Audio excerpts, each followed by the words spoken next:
Yo, what's up guys? Welcome back to Best Indonesia YouTube channel. Sama gue Malvin. Dan yes, this is it. Ini dia Vivo V-Series terbaru V23e. Ini adalah seri lanjutan daripada si Vivo V21 kemarin. Padahal kalau kita ingat-ingat, kayaknya belum setahun ya Vivo V21 dirilis, tapi udah ada yang baru aja nih sekarang.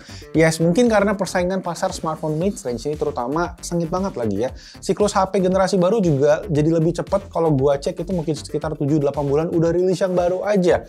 Ya mungkin juga biar kita konsumen dapat pilihan teknologi yang terbaru terus. Plus ya Vivo Indonesia sekarang dinobatin masih jadi merek nomor 1 ya di Indonesia. Mungkin ya karena pilihan varian ditawarin banyak banget ke customer. Misalnya yang sekarang ini yaitu Vivo V23e yang mana ada fitur kamera yang seru banget buat dibahas di video kali ini. Penasaran? So, yes, langsung aja tanpa basa-basi lagi kita mulai videonya. Let's go.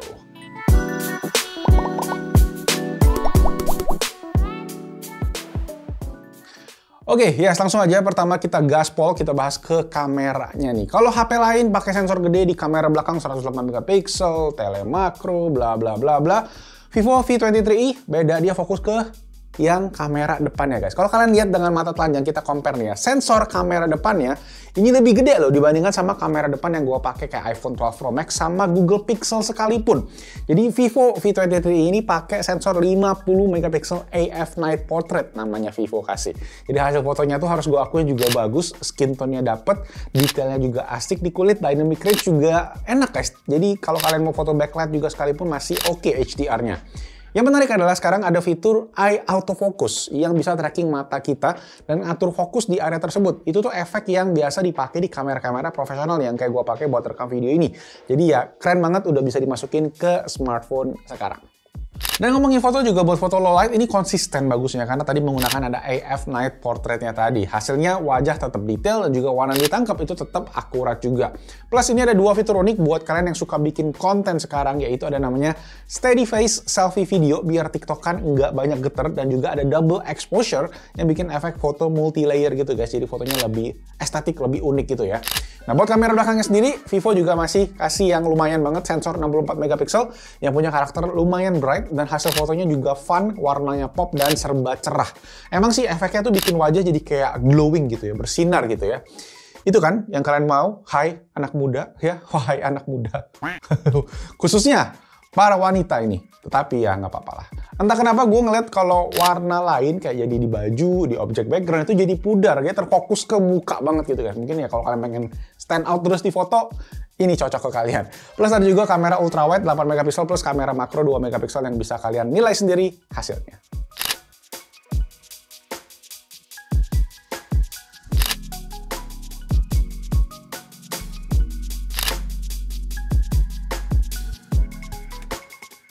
Oke, ini untuk kamera belakang dari Vivo V23e yang ultra wide dan resolusi maksimalnya cuma di Full HD aja. Tapi sayangnya kita juga nggak bisa nih pindah dari kamera ultra wide ke kamera utama. Mesti kita cut dulu, baru kita lanjut ke kamera yang utama ya.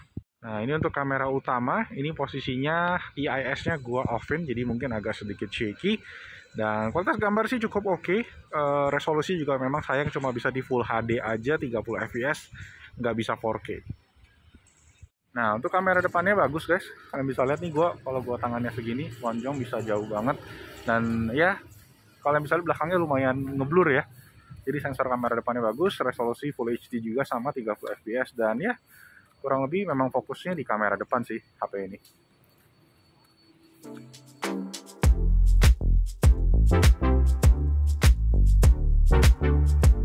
Lanjut gas kedua, kita cek ke bagian performance. Dari segi spek Vivo V23e ini termasuk dalam kategori yang mid-range banget. Prosesornya pakai Helio G96, RAM-nya 8GB dan extended RAM bisa 4GB, jadi dikasih storage juga 128GB. Jadi 128 lah hitungannya ya. Hardware pendukung kayak Bluetooth 5.2 ada, Wi-Fi 5 dan juga NFC multifunctions juga udah ada di HP ini. Cuman emang satu note adalah ini mentok sinyalnya di 4G aja dan juga SIM card-nya hybrid. Secara spek hasil benchmarknya emang standar aja sih. Mungkin kalau ditanya gua kelebihannya menurut gua adalah itu performance-nya yang stabil karena tadi chipsetnya juga juga udah lumayan teruji ya, dan juga diuji stress test juga aman-aman aja. Dipakai sehari-hari buat sosmed, buat gaming, buat chatting, ya bisa dibilang lancar-lancar aja lah. Cuma emang nggak bisa ngangkat game-game yang berat banget kayak misalnya Genshin Impact, bahkan di settingan grafis yang low itu tuh ada lag gitu masih berasa guys. Jadi aduh sayang banget. Kemudian dipakai maraton game gimana? Kita coba buat kayak game PUBG gitu guys, per setengah jam atau satu kali game gitu permainan standar, dia ngabisin baterai sekitar 8%. Jadi kalau di total baterai 90%, ke 10% bisa total 8 round. Jadi kalian bisa push rank semalaman gitu ya. Dan pemakaian sehari-hari juga gue dapet screen on time sekitar 6,5-7 jam untuk perhitungannya, padahal baterainya juga nggak gede-gede amat loh. Jadi 4050 mAh tapi awet banget, mungkin karena penggunaan software si Vivo Vantage OS ini. Chargingnya juga 44 watt yang mana bisa ngisi baterai 10-90% kurang dari 45 menitan.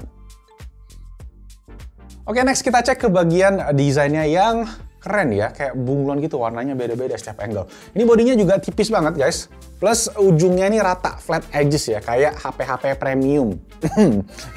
Ya warnanya juga dikasih ada dua pilihan, yang ini adalah warna Sunshine Coast, jadi yang warna-warni kayak bunglon. Plus ada satu lagi yang Moonlight Shadow, itu black glossy, jadi finishingnya juga sama-sama belakangnya tuh udah pakai kaca, namanya bahannya satin AG glass.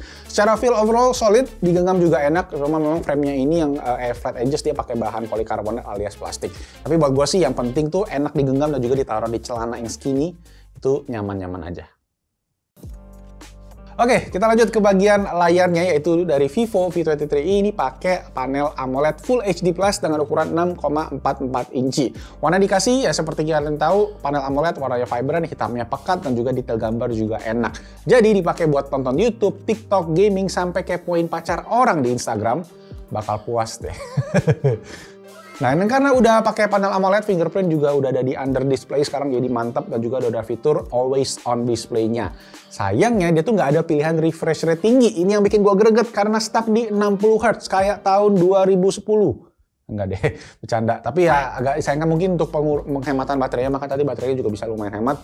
Dan juga satu lagi dari segi brightness, ini menurut gua agak ngepas gitu ya kalau dipakai di bawah terik sinar matahari.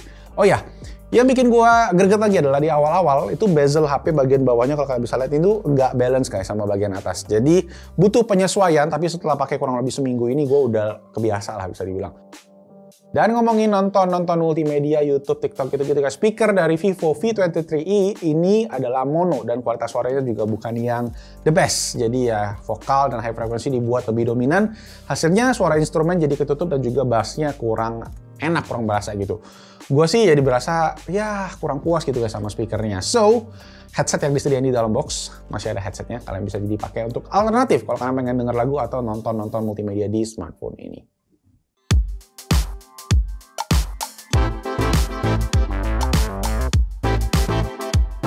Oke, overall Vivo V23i ini gimana ya? Menurut gua kurang greget sih. Kayak dari segi performance nggak improve gimana banget dari sebelumnya. Speaker yang dikasih juga mono, kurang imersif, plus layarnya juga nanggung nih, cuma dikasih refresh rate 60 Hz. Ya walau gitu, gua suka sama kamera depannya yang memang kasih hasil foto yang jernih, jadi terfokus ke kamera depan banget, efek-efeknya mantap, lengkap, bodinya slim, warna juga asik, dan juga baterainya yang awet. Mungkin karena efek kata i di belakang itu mungkin artinya tuh lebih ke versi light kali ya. Jadi versi improvement sebenarnya nanti tuh bakal ditahan untuk versi dari si V23 yang aslinya nanti. Oke, so well itu tadi buat kalian yang tertarik sama si Vivo V23i ini tersedia di Shopee. Kalian bisa cek harganya di bawah, yaitu 4,399 juta rupiah juga. Linknya juga ada di bawah, dan juga kalian bisa dapetin bonus 1 bulan Jux subscription, bundling prabayar Telkomsel, dan juga Shopee Pay Later cashback 5% hingga 100.000. Lumayan banget kan promonya. Oke, segitu aja pembahasan gua buat si HP ini. Menurut kalian gimana? Worth it kah buat upgrade ke Vivo V23i? Tulis aja langsung di kolom comment section di bawah. Dan kalau kalian suka videonya seperti biasa, klik tombol jempol, di-share juga, dan yang belum subscribe, jangan lupa juga subscribe, hidupin lonceng. Dan kita ketemu lagi next time. See you guys. Ciao. Bunglon, pink, biru, pink.